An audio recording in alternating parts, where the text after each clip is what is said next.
Here's the wire base for my clay sculpt. I've put wires here for the wings as I feel that they might end up too heavy and fall off.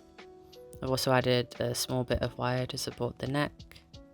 Getting the nails in and sorting the feet out was quite difficult, and they look kind of weird, but it's okay because I can just give my character really big feet. He's also going to have a tail, as he's based off of a dragonfly. I was debating whether or not to add a wire for the tail, but I think it will be okay without one. Here's how he looks after fleshing him out with tape and foil. I gave him some trousers. I don't like how it looks right now, and I keep overcorrecting and over-sculpting it. I need to just ignore that and cover it all in clay until I try and smooth them out. While sculpting, I made one of his arms unnaturally thick. So here's me trying to resculpt them and reattach them in a way that makes him look a little bit less like a bodybuilder. In future, I should definitely do a detailed sketch beforehand, but I was a bit too excited to start sculpting, and I guess I just didn't want to stick to a specific design. I wanted to see where the clay took me.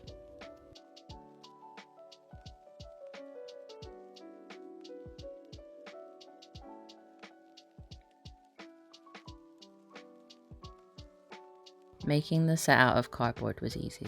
Making it out of the white foam board was difficult. My cutting knife couldn't pierce all the layers of the spongy material, so I tried scissors and it looked like this. I asked my friend Leah how she did it, and she recommended putting some cardboard underneath it so that it can fully pierce the board.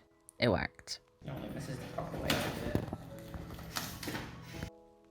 Here's how the two look next to each other.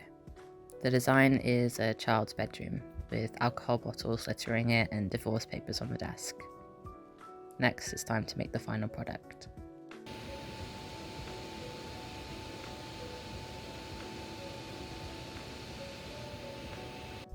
The original plan was to make the bedroom pastel coloured.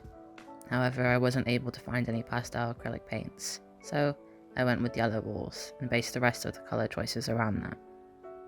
I found some perfect scrap material for the bedding and rugs. The only thing I'm unhappy with is the yellow and blue clash. I used colour theory, and in theory it works, but not here. Next time I might create some colour design sketches first so that every piece of it fits nicely colour-wise.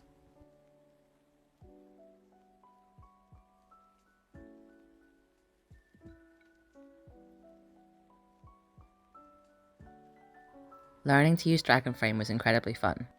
I always loved stop motion, but I didn't realise how difficult and time consuming it is. I appreciate animators so much more now.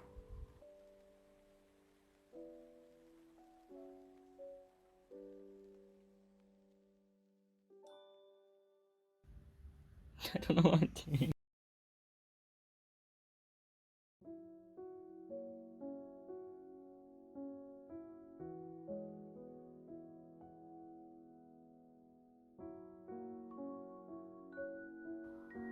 I ended up making 6 pipelines in total. My first is called Magic Book, where I tried out replacement techniques and also started to get to grips with the Dragonframe software. This obviously needs a lot of work in terms of camera focus and timing, but I think it's a cute first try.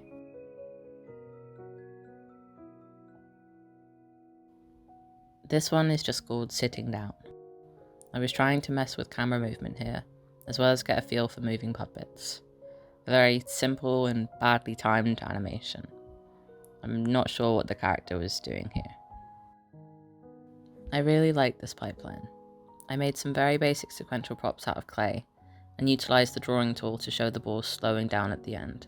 I tried to create a sort of stretch out as it comes to a stop, but it didn't work out too well. Next time I should refer to some other animators to see how they show coming to a halt. This one's called Pick It Up. I was encouraged to retake this one, and I did try, but found myself getting really frustrated at not being able to get the timings or movement right. I plan on attempting it again another time, as it's a great concept to bring life to a character.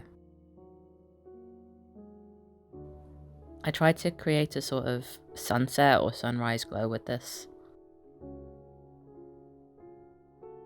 I have trouble moving the magnets underneath the puppet's feet, so this was a nice pipeline to do where I didn't end up bruised.